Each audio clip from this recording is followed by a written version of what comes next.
सिवान के भाजपा जिलाध्यक्ष मनोज कुमार सिंह के आवास पर पूर्व एमएलसी महाचंद्र प्रसाद सिंह ने प्रेस वार्ता किया और बंगाल की मुख्यमंत्री ममता बनर्जी पर सीधे हमला करते हुए उनके बारे में बहुत कुछ बातें बताई। वहीं उन्होंने देश के प्रधानमंत्री के तौर पे नरेंद्र मोदी के दूसरी बार शपथ ग्रहण करने के बाद से उन्होंने बधाई भी दी। तो आइए सुनते हैं प्रेस कॉन्फ्रेंस के माध्यम से महाचंद्र प्रसाद सिंह ने क्या कुछ कहा। देखिए, आज पहले दिन माननीय हमारे प्रधानमंत्री जी का फुल कैबिनेट की पहली बैठक कल हुई लेट आवर में, और जो एक्सपोजर हुआ है पूरे देश में, जो उन्होंने कमिटमेंट किया था देश के सामने, जिस आधार पर लोगों ने विश्वास व्यक्त किया राष्ट्रीयता के नाम पर। राष्ट्र सर्वोपरि है, सबसे ऊपर राष्ट्र है। निश्चित रूप से पहली कैबिनेट में राष्ट्र के परिप्रेक्ष्य में माननीय प्रधानमंत्री उनकी कैबिनेट ने जो निर्णय लिया है, उस मुद्दे पे हम सब, हमारे जिला के अध्यक्ष माननीय मनोज सिंह जी हैं, मैं अब तमाम कार्यकर्ताओं की ओर से, बिहार वासियों की ओर से प्रधानमंत्री जी और उनके सभी सहयोगियों के प्रति मैं उनको हार्दिक बधाई देता हूं, शुभकामना देता हूं कि पहली बैठक कैबिनेट की मैंने देखा कि आज़ादी के बाद कोई भी पार्टी कमिटमेंट करती है आम लोगों से, उस कमिटमेंट पर इतना मैं सूक्ष्म नज़र रखता हो, ये माननीय नरेंद्र मोदी नहीं किया। और कहा कि पहली कैबिनेट की जो निर्णय हुआ है वो शहीदों के नाम हुआ है। शहीद के बच्चे, चूँकि राष्ट्र के नाम पर लोग एकत्रित हुए थे और अपार बहुमत मिला था। राष्ट्र को भरोसा है कि माननीय नरेंद्र मोदी के नेतृत्व में राष्ट्र सुरक्षित है। देश का मान सम्मान विश्व के स्तर पर हमारा पहुंचा है और आगे बढ़ेगा, और लगता है कि विश्व स्तर पर नरेंद्र मोदी जी का और अपने हिंदुस्तान का नाम ऊपर आएगा हर मामले में। उसके शुरुआत पहली कैबिनेट से हमारे माननीय प्रधानमंत्री जी ने किया है। मैं तमाम बिहार वासियों की ओर से आभार व्यक्त करता हूं, हार्दिक बधाई और शुभकामना देता हूं। ये आने वाला दिन पहला शहीदों के लिए हुआ है, फिर नौजवानों के लिए होगा, किसानों के लिए होगा, महिलाओं के लिए होगा, हर जाति धर्म के लिए होगा। जो उनका एक नीति बना है, सबका साथ सबका विकास, उस आधार पर वो अपना काम शुरू कर दिया है उन्होंने। लगता है कि आगे आने वाले 5 वर्षों में जो कमिटमेंट पब्लिक के सामने हुई है, जिस पर अपार बहुमत मिला है, सब मुद्दे पर प्रधानमंत्री जी खड़े उतरेंगे। मैं ऐसे पूरा भरोसा विश्वास लगता है। शुरुआती दौर में जो हम लोग देखा है, और काफ़ी बैलेंस उनकी कैबिनेट भी है, काफ़ी सुलझे हुए लोग हैं। डिपार्टमेंट का भी जो बंटवारा हुआ है वो भी काफ़ी बैलेंस दिख रहा है। इससे उम्मीद सिवान जिले को, पूरे राज्य को और देश को, आम लोगों को बढ़ा है। और मोदी जी के प्रति सम्मान और आदर काफ़ी बढ़ा है। कल की कैबिनेट के बाद देखा कि सैनिकों के प्रति, हर स्तर के सैनिक के बच्चों पर उनकी नज़र पड़ी है। स्कॉलरशिप में बढ़ोतरी उन्होंने किया है, और कहा, यहाँ तक भी कहा कि उग्रवाद नक्सलवाद में भी जो हमारे जवान शहीद हो जाते हैं उनको भी हम अलग नहीं रखेंगे। उनके बच्चों की भी निगरानी भारत सरकार करेगी, बच्चों का रख रखाव भारत सरकार करेगी। ये बहुत बड़ी बात हुई है, बहुत बड़ा फैसला हुआ है, इसलिए हम सब संतुष्ट हैं। सिवान वासी एक तरफा वोट दिया, राज्य ने एक तरफा वोट दिया, पूरा देश ने एक तरफा वोट दिया। अपार बहुमत क्या की जो सरकार बनी है वो अपने वादों पर खड़ी दिख रही है। दूसरी ओर हम चर्चा करना चाहते, एक आज भी आपके मीडिया में भी देखा कि पश्चिमी बंगाल की मुख्यमंत्री जी माननीय ममता बनर्जी जी, वो बड़ा विचित्र, हमको लगता है कि घर में जो घरेलू महिला झगड़ालू होती है उस टाइप का नेचर हो गया है हमारे माननीय मुख्यमंत्री ममता जी का। ये दुखद पाठ है। लोकतंत्र का दिल हिल जाता है। अब ऐसा कौन सा कानून बनाएंगे वो? हम सुबह स्नान करते हैं, जय श्री राम की आवाज़ करते हैं, पूरा राज्य और देश श्री राम के प्रति समर्पित है, ये संविधान का हक है, हम श्री राम बोलेंगे, हम भगवान का पूजा करेंगे। और उसी कड़ी में यदि हमारा वहाँ पर पश्चिम बंगाल में भारतीय जनता पार्टी का कार्यकर्ता राम के प्रति स्नेह व्यक्त करता है, श्री राम का नाम लेता है, उस पर ये कार्रवाई होगी। ये किस कानून के तहत? पूरे उनके एक्शन को कंडेम करते हैं, निंदा करते हैं कि माननीय मुख्यमंत्री जी, आप थोड़ा अपने को बहुत बड़ी जगह पर आप हैं, संविधान के संवैधानिक पद पर हैं, मुख्यमंत्री के पद पर हैं, निश्चित रूप से आपको थोड़ा सा सम्यक भाव से देखना चाहिए। और नहीं तो नरेंद्र मोदी जी से सीखिए, सबका साथ सबका विकास। इस प्रिंसिपल पर ममता जी को भी आना पड़ेगा और एक नज़रिया से सबको देखना पड़ेगा। और अपने अपने धर्म, चूँकि संविधान ने जो हमें अधिकार दिया है, अपने धर्म के प्रति हम कमिटेड हैं, चाहे वो हिंदू हो, मुस्लिम हो, सिख हो, ईसाई हो।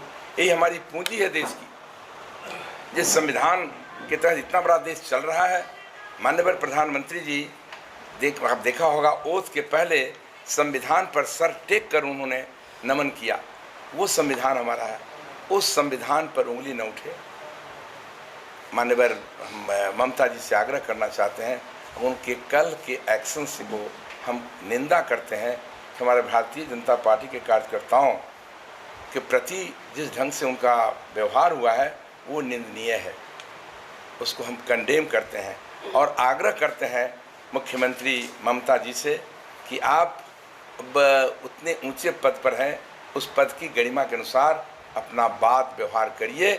और हमारे यदि भारतीय जनता पार्टी के कार्यकर्ताओं को आपने अकारण पकड़ रखा है तो उसको बिना शर्त का रिहा करिए और आगे से सबको छूट दीजिए।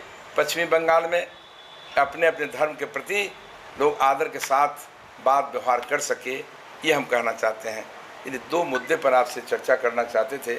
जब मैंने देखा कल मीडिया में तो अपने अध्यक्ष जी से आग्रह किया कि पार्टी ऑफिस को भी हम नमन करेंगे। पहली बार आए हैं भारतीय जनता पार्टी में सम्मिलित होने के बाद, ऑफिस में पहली बार आया हूँ। मैं अध्यक्ष जी के प्रति आभार व्यक्त करता हूँ, अपने सभी साथियों के प्रति, कि भारतीय जनता पार्टी ने एक राज्य और देश में गरिमा उसकी बढ़ी है, उसको हम लोग अछूने रखेंगे। और जो हमने काम लिया, हम जो कार्यकर्ता की हैसियत से नरेंद्र मोदी जी और हमारे माननीय गृह मंत्री अमित शाह जी, बहुत भरोसा विश्वास देश को है। इन दोनों के प्रति हम फिर से आदर व्यक्त करते हैं और हार्दिक बधाई और शुभकामना देते हैं। सर, मंत्री मंडल में देखिए, अच्छी बात आपने कहा कि विपक्ष अपने राज्य में और देश में थोड़ा सा विपक्ष को संभलना चाहिए। एक तो चुनाव में मुद्दे विहीन चुनाव लड़ा, इन्होंने कोई मुद्दे सामने नहीं रखा।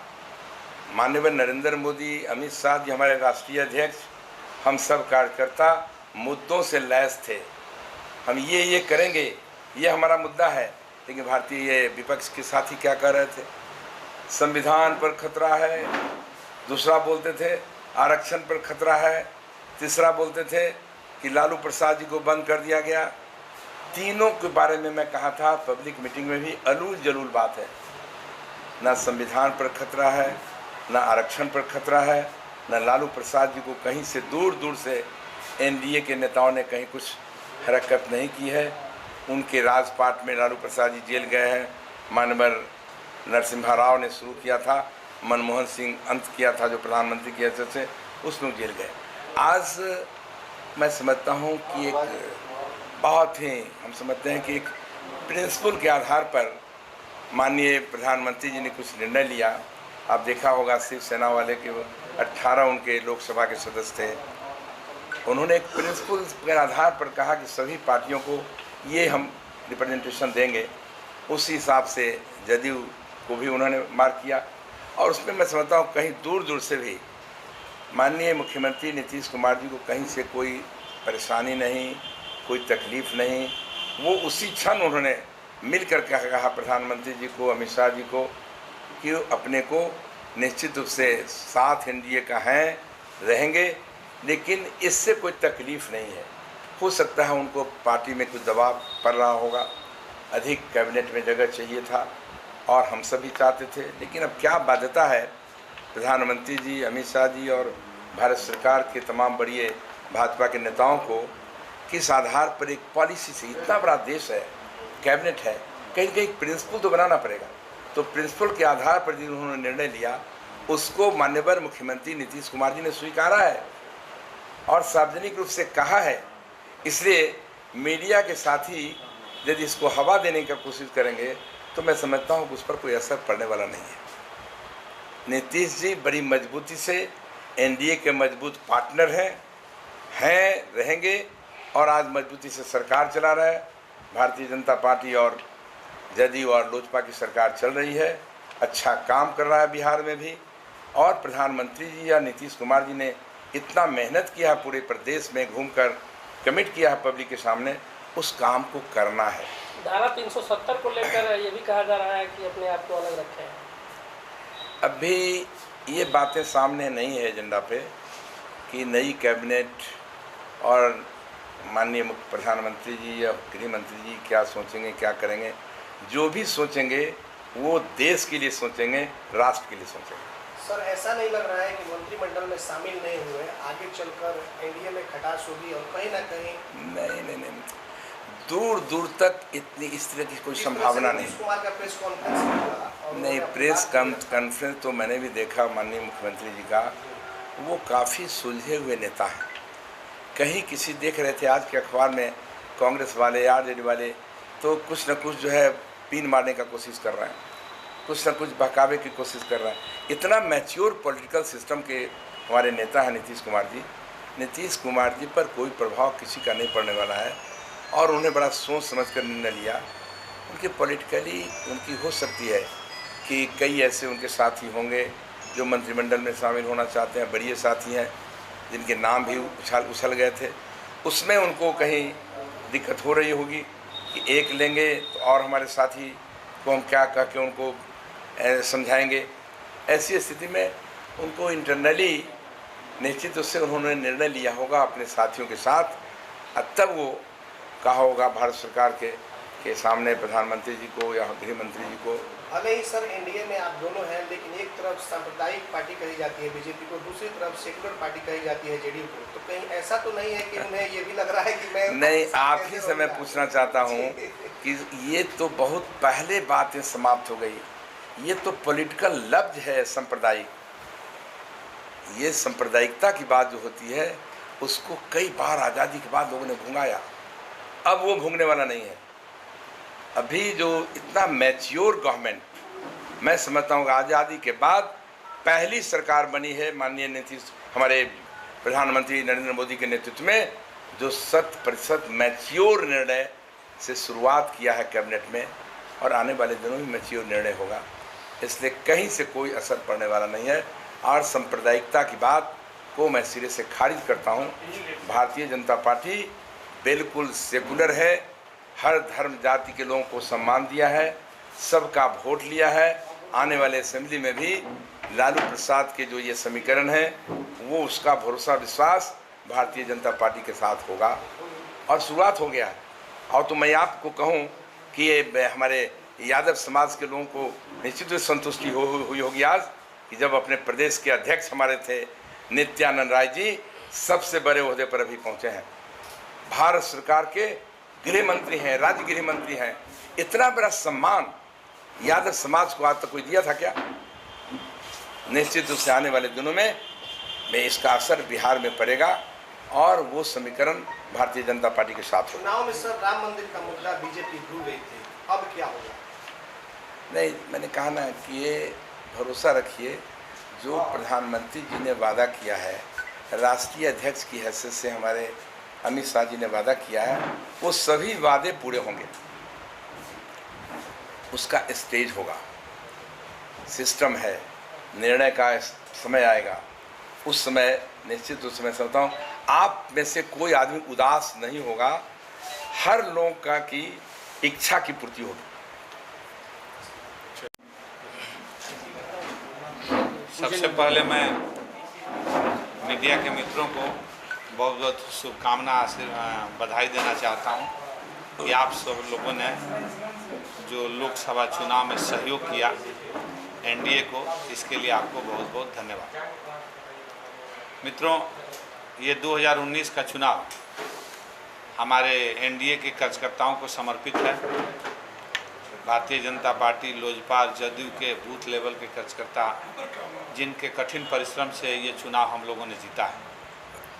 ये सिवान का इतिहास बना है। सिवान की पहली महिला सांसद श्रीमती कविता सिंह के रूप में सिवान हम लोगों ने जीता है। और आपको बताते हुए खुशी हो रही है कि कल 2 तारीख को सिवान के सांसद श्रीमती कविता सिंह 10 बजे दिन में तलवारा मोड़ पर आ रही हैं। उनका कार्यक्रम है और 17 तारीख को उनका वोट होगा जो दिल्ली जाएंगे। इस बीच सभी कार्यकर्ताओं से, सिवान के एनडीए के सभी नेताओं से मिलेंगी और आप लोगों ने भी सहयोग किया है, आप लोग से भी मिलेंगे। ये जीत जो है सिवान के कार्यकर्ताओं की जीत है, आम आवाम की जीत है। और हमारे एनडीए के जिताने में जितने लोग लगे थे प्रदेश से लेकर के माँ चंद्र बाबू यहाँ आए हुए हैं।